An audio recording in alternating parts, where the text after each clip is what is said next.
Okay, so we've all been there, haven't we? That feeling. That email, or maybe the phone call, Right. and it's just not the news you were hoping for after an interview. Right. That initial sting of rejection, it can really, well, it knocks you back a bit. Totally. And today, we're actually going to dive into a story, a firsthand account of someone dealing with exactly that. Yeah, but it's not just about the disappointment. It's more about how that setback kind of led to some surprising, well, forward steps. Or redirection, almost. Exactly. Think of it less like hitting a wall and more like finding an unexpected detour that actually works out better. Okay. So the focus here is on this college student. This was back in 2015. Big dreams, finance world, aiming for BNY Mellon specifically. Right. You can sort of feel that initial hope, can't you? Applying for that first big thing. Yeah, that anticipation. That's where this deep dive really starts. So let's picture it. This person walks into the BNY Mellon interview, and they talk about feeling nervous, maybe a bit out of their league, which, I mean, who hasn't felt that starting out? Totally relatable. And then they get that classic line. Oh, yeah. Your HR will get back to you. The vague promise leaves you hanging. Right. And in this case, it wasn't just vague. It involved actually waiting for hours in the office. Seriously, hours. Yeah. So that hope is just building and building. Oh, wow. That makes the eventual outcome even tougher, I imagine. Well, that waiting part, it can be so draining, can't it? You're just replaying everything in your head. Trying to read the signs. Exactly. But what's interesting here is how different the actual feedback was when it came. It wasn't some, generic email. No. What was It was really direct. Someone told them, basically, you need to work hard. You've been rejected. Oof. Straight up. Yeah. Painful, sure. But also very clear. No ambiguity there. Cuts right to the chase. And the search material says the emotional impact was, well, huge. Described as hitting them like a truck. Yeah, a real blow. And what makes it even more significant is that this wasn't just a one-off thing. Oh. This person got rejected by BNY Mellon again. No way. Yeah, twice. All within about 2 months. Wow. Okay.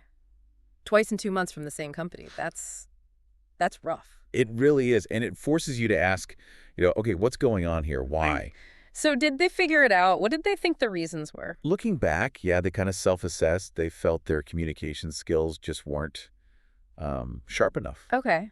Communication. And their grasp of the finance field overall, the domain knowledge, was a bit weak. Makes sense for starting out, maybe. Possibly, yeah. Huh. And specifically, they mentioned not really understanding the stock market well enough. Right. And was there anything else like support systems? That seems to be a big piece. They realized they were kind of going it alone, no real coaching, no mentor figure. Ah, okay. And they also weren't really aware of resources that could have helped, like using LinkedIn for prep, that kind of thing. So it's like trying to climb a mountain without the right gear or a map. That's a good way to put it. Yeah. And that lack of support, combined with the rejections, it led to a real sense of desperation. How desperate are we talking? Well, there's this moment in the story where they actually considered applying for a job as a security guard at TCS. A security guard after aiming for finance at BNY Mellon. Exactly. It just shows how low they felt, that feeling of needing to just start somewhere, anywhere, get a foot in the door. Wow. That really paints a picture of the low point. It really does. Yeah. But interestingly, that's also kind of the turning point. Okay. How so? Because that feeling, that intense pain of rejection, it didn't just crush them. It actually shifted into motivation. Ah, so it became fuel. Yeah, fuel is the word they used. Yeah. The rejections kind of kickstarted some serious self-reflection. Instead of just feeling defeated. Right. There was this conscious choice made, something like, okay, if I can't find a mentor, then I just have to be my own mentor. Taking ownership. I like that. Yeah, a really proactive step. And that shift in mindset, that's really central to this whole story. So it wasn't just a thought. They actually did things differently. Oh, yeah. Very concrete actions followed. The source mentions focusing specifically on fixing that domain knowledge gap. Okay, like studying up. Presumably, yeah. Yeah. Reading maybe online courses, who knows exactly, but actively building that understanding. Yeah. And practicing interviews. Mock interviews. Yeah, working on the communication, getting more comfortable, and also deliberately trying to build connections. Networking. So addressing those weaknesses head on. Exactly. Not just wishing things were different, but actually putting in the work. And did it pay off? The results are pretty stark, actually. Yeah. Within just 6 months of those BNY Mellon rejections. 6 months. That's fast. Yeah. They landed 5 job offers. 5. Right. Seriously. Yeah, Wow. Okay, that's quite a turnaround. It really shows what that focused effort can do. it absolutely does. It's a testament to, resilience and just grinding it out. Amazing. And there's actually one more little twist to the story. Hmm. The source kind of teases how they actually got into the corporate world. It wasn't the standard way. The phrasing used is something like not through the front door, but by breaking the back wall. Breaking the back wall, what does that mean? Well, it suggests maybe an unconventional route, right? Hmm? Not the typical HR application process, Yeah. perhaps. Adds a bit of mystery. Interesting. Leaves you wondering, okay, so if we pull back, what's the main thing you, the listener, should take away from this? I think the big thing is that rejection. It feels so final in the moment, so discouraging. Definitely. But it doesn't have to be the end.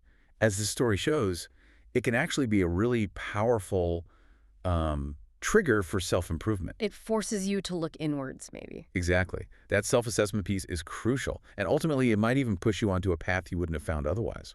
So rejections aren't just dead ends. They could be. Well, beginnings. Precisely. They can absolutely mark the start of a new chapter, maybe even a more successful one. This person's journey really highlights how processing a setback and then, crucially, taking action. That can lead to real growth and, unexpected wins. So maybe think about your own setbacks, those times a door seems slammed shut. Could it be that those rejections, those difficult moments, are actually shaping your unique path forward? Yeah, maybe those challenges aren't just obstacles. Maybe they're actually building the foundation for a kind of success you didn't even expect, something potentially more fulfilling in the long run.